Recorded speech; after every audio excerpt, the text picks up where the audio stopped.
Meu nome é Mark Deck, eu sou ortopedista de formação e a minha área de atuação é na subespecialidade de quadril e joelho.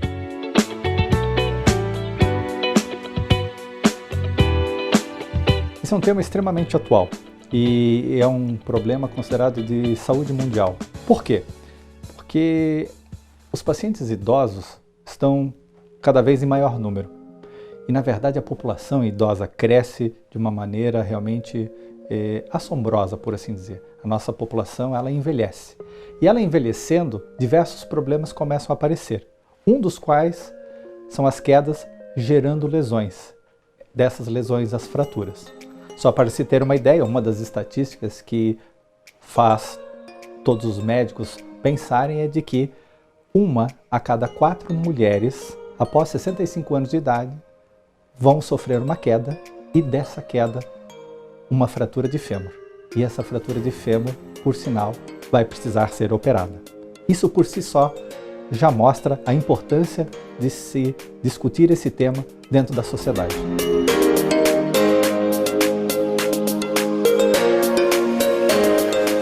Veja, um paciente que sofre uma queda, um indivíduo idoso que sofre uma queda, pode ter diversas repercussões na sua própria vida, mudando completamente a sua rotina em decorrência do tratamento de uma fratura, por assim dizer, que pode algumas vezes, infelizmente, gerar uma sequela, ou mesmo a mudança de todos os hábitos da própria família, que vão ter que cuidar desse idoso na fase de convalescência, na fase de tratamento. Ou, às vezes, a mudança da rotina, como por exemplo uma pequena queda que nem chega a levar uma fratura, mas sim, por exemplo, um corte mais profundo, aonde esse paciente, por exemplo, vai ter que se deslocar a um hospital, fazer todo um tratamento e assim por diante. Então, realmente, é um tema que nos preocupa. Veja, na verdade, é muito variável, na verdade, a recuperação. Por quê? Porque depende exatamente de que tipo de lesões estaremos falando. As quedas podem gerar diversas lesões, mas se nós formos olhar do ponto de vista ortopédico, as mais comuns serão, por exemplo, fraturas do punho, quebrar-se, o pulso, fraturas do ombro, a fratura do húmero, a fratura do fêmur ou mesmo as fraturas da coluna vertebral. Dessas 4 que falei, a mais importante talvez seja a fratura de fêmur. Por quê? Porque uma vez que você quebrou o fêmur na área do quadril, próximo da virilha, por assim dizer, todas as vezes que isso acontecer, o paciente deverá ser submetido a uma cirurgia, porque é o tratamento dessa lesão. E um paciente idoso sendo operado, por óbvio, terá algumas repercussões. E esse paciente poderá até correr o risco de vida.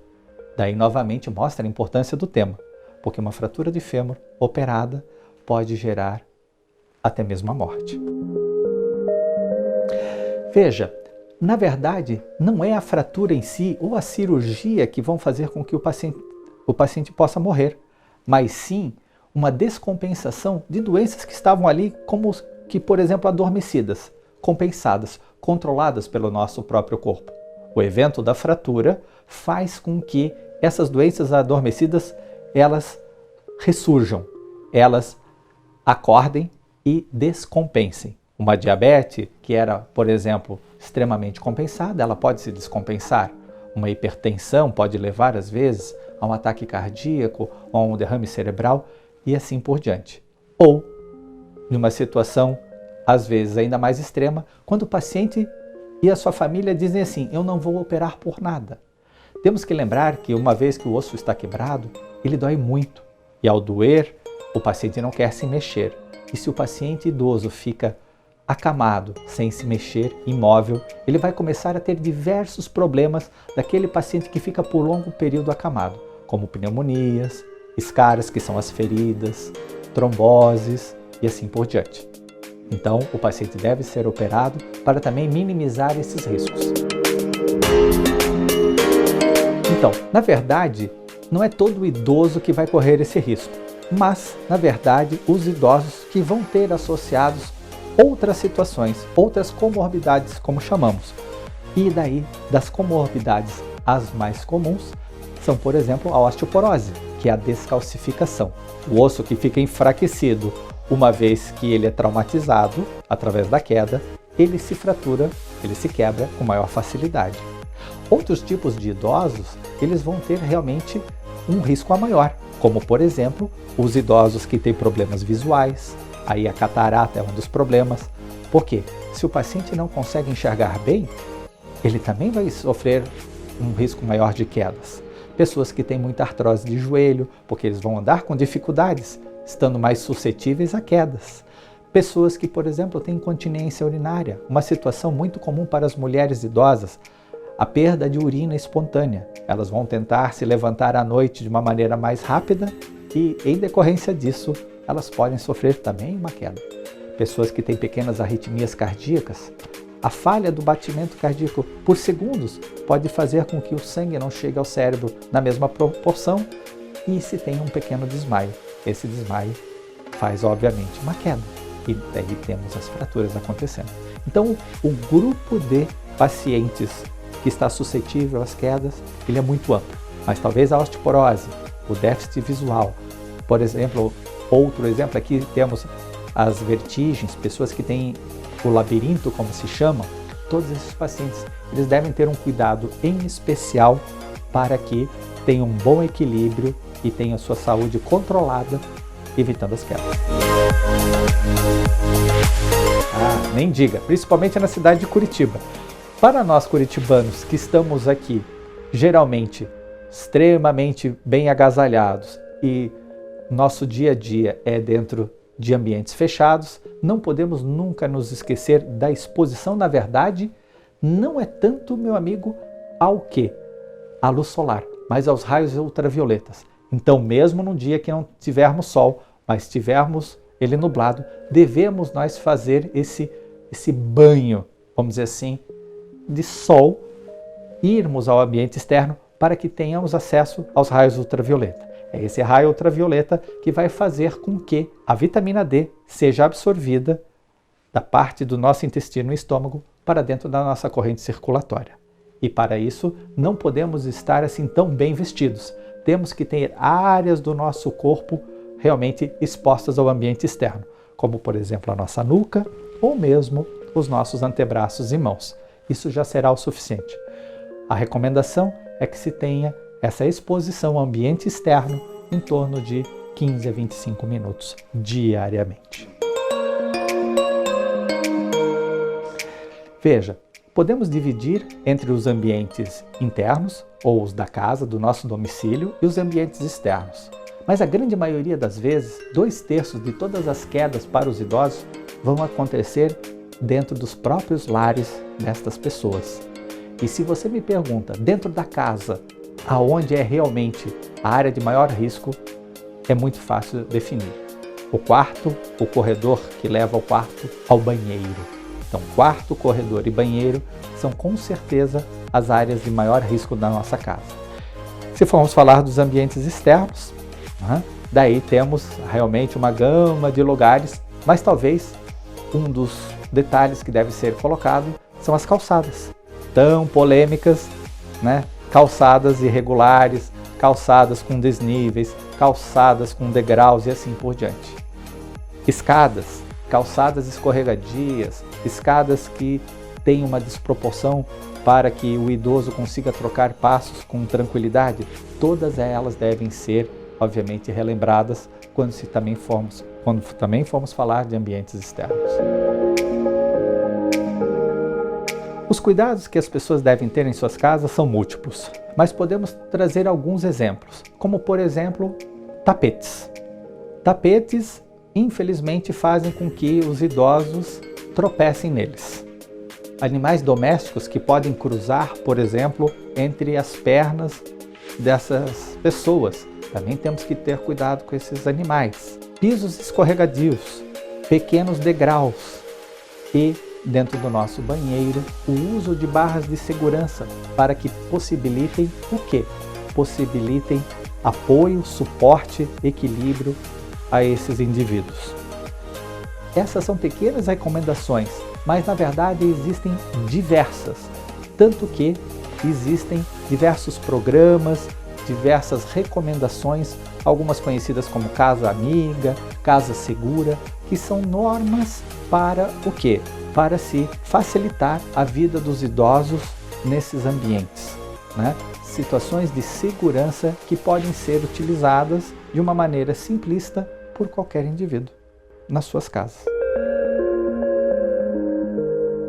Muito na atualidade, pelo menos na realidade do Brasil, não se prevê como devem ser nossas casas. Diferente de algumas outras sociedades que já se imaginam o envelhecimento de toda uma população, existe todo um preparo das próprias casas para que acomodem os pacientes idosos de uma maneira mais segura.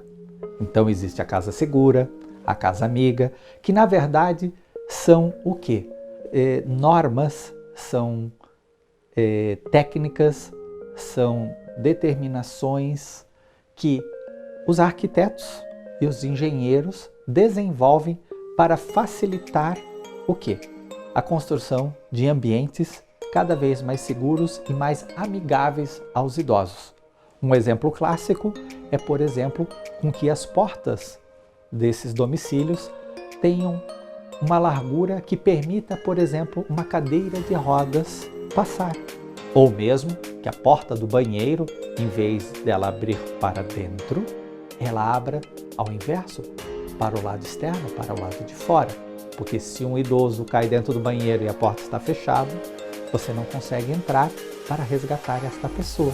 O próprio corpo impede com que a porta se abra. Então, todas essas situações, elas já estão previstas exatamente nesses projetos específicos, arquitetônicos, de casas muito mais seguras. Tanto que o nome de um dos grandes projetos dentro do Brasil é Casa Segura. Veja, se formos falar de hábitos de vida, temos que falar do que é saúde. Então, hábitos de vida que geram saúde. Se formos olhar realmente a queda em si, vamos colocar alguns hábitos de vida que talvez eu considere imprescindíveis. Como, por exemplo, a atividade física. A atividade física, né, feita de uma maneira rotineira, principalmente a atividade física que visa melhorar o equilíbrio, deve ser incentivado em todos os indivíduos que vão envelhecendo. Já no jovem mesmo, mas com certeza a população idosa ainda mais. Então atividades como, por exemplo, a própria dança, o yoga, o tai chi chuan, essas atividades que visam o equilíbrio vão ser extremamente benéficas.